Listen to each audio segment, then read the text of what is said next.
तो आप तस्वीरों में देख पा रहे होंगे कि किस तरह से यह दूषित पानी सीधे तौर पर गंगा नदी में मिल रहा है। इससे न सिर्फ पानी दूषित हो रहा है बल्कि दूर दराज से चलकर आने वाले साधु संत महात्मा और आस्थावानों के साथ भी खिलवाड़ किया जा रहा है।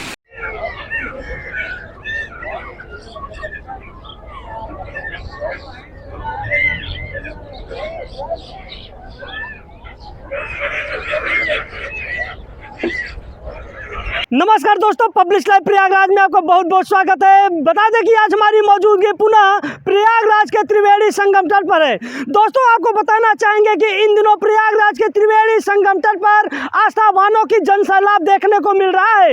यानी कि प्रयागराज के त्रिवेणी संगम तट पर माघ मेला चल रहा है, जिसमें दूर दराज से चलकर आने वाले साधु संत महात्मा कल्पवासी और आस्थावानों की जनसैलाब है। दोस्तों, आपको बताना चाहेंगे कि प्रयागराज का त्रिवेणी संगम तट वह संगम तट है जो तीर्थों के राजा के नाम से देश ही नहीं अपितु विदेश में भी सुविख्यात है। यानी कि गंगा, यमुना और गुप्त सरस्वती के समागम की वजह से यह प्रयागराज का त्रिवेणी संगम तट देश भर में विख्यात है। लेकिन आज हम जिस तस्वीरों से आप लोगों को रूबरू कराने जा रहे हैं उसे देखकर आप कहीं ना कहीं हैरान हो जाए। यानी कि जिस संगम में लोग रोजाना लाखों की तादाद में दूर दराज से चलकर आस्था की डुबकी लगाने के लिए पहुंचते हैं, उन्हें यह नहीं पता कि वह पानी पूरी तरह से दूषित है। दोस्तों, आपको यह भी बताना चाहेंगे कि एक तरफ देश और प्रदेश की सरकार प्रमुख नदियों को शुद्ध और अविरल बनाने की दावा करती है, लेकिन इस तरह की तस्वीरें हैरान कर देने वाली है। जिस तरह से देश और प्रदेश की सरकार नमामि गंगे योजना जैसी परियोजना चलाकर गंगा को शुद्ध बनाने के लिए करोड़ों रुपए देती है, लेकिन ज़मीनी हकीकत में वह कुछ नहीं देखने को मिलता। यही कारण है कि आज पूरा पानी पूरी तरह से दूषित हो रहा है। तो आइए हम तस्वीरों से आप लोगों को दिखाते हैं कि किस तरह से गंगा की पानी को दूषित किया जा रहा है। तो दोस्तों, आप तस्वीरों में देख पा रहे होंगे किस तरह से कल कल की आवाज करते हुए यह सीधे तौर पर गंगा नदी में मिल रहा है। देखने में तो काफी अच्छा लग रहा है, लेकिन यह वह पानी है जो शहर से इकट्ठा होकर मल मूत्र से निर्मित यह पानी है और सीधे तौर पर गंगा नदी में मिलकर समूचे पानी को दूषित कर रहा है। दोस्तों, आपको बताना चाहेंगे कि प्रयागराज का त्रिवेणी संगम तट वह तट है जो तीर्थों के राजा के नाम से जाना जाता है।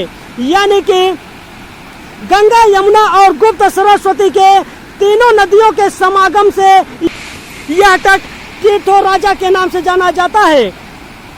तो आप तस्वीरों में देख पा रहे होंगे कि किस तरह से यह दूषित पानी सीधे तौर पर गंगा नदी में मिल रहा है। इससे न सिर्फ पानी दूषित हो रहा है बल्कि दूर दराज से चलकर आने वाले साधु संत महात्मा और आस्थावानों के साथ भी खिलवाड़ किया जा रहा है। दोस्तों, आपको यह भी बताना चाहेंगे कि इन दिनों प्रयागराज के त्रिवेणी संगम तट पर माघ मेला चल रहा है।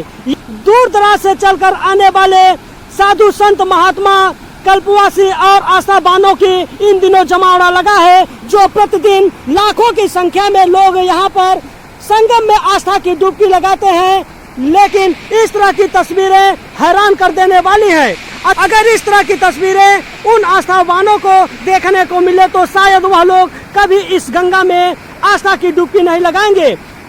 तो आप तस्वीरों में देख पा रहे होंगे कि किस तरह से यह बदबूहीन पानी सीधे तौर पर गंगा नदी में मिल रहा है। एक तरफ देश और प्रदेश की सरकार लगातार गंगा को शुद्ध और अविरल बनाने के लिए नमामि गंगे योजना जैसे अभियान चलाकर गंगा को शुद्ध बनाने के लिए प्रत्येक वर्ष करोड़ों रुपए देती है, लेकिन दूसरी तरफ यह तस्वीरें जो भी सरकार के दावे हैं वह हवाई साबित करने के लिए साबित हो रहे हैं। यानी कि जमीनी स्तर पर जो सरकार के दावे हैं वह देखने को नहीं मिल रहा है। सीधे तौर पर देख पा रहे हैं किस तरह से यह प्रयागराज का लाल किला के सामने सीधे तौर पर यह पानी मिल रहा है। दूसरी तरफ आपको तस्वीरों में हम जूम करके दिखाएंगे कि प्रयागराज के त्रिवेणी संगम तट पर यहाँ तंबुओं का शहर देखने को मिल रहा होगा। आप तस्वीरों में देख पा रहे होंगे कि संगम की रेती पर तंबुओं का सैलाब है। यानी कि दूर दराज से चलकर आने वाले कल्पवासियों का, साधु संत महात्माओं का जमावड़ा है। यही कारण है कि इन दिनों लाखों की तादाद में लोग प्रतिदिन यहाँ पर संगम में आस्था की डुबकी लगाते हैं और अपने आप को धन्य और पुण्य मानते हैं। लेकिन यह नहीं पता कि हम जिस संगम में आस्था की डुबकी लगा रहे हैं वह मल मूत्र से निर्मित है और वह पूरी तरह से प्रदूषित है।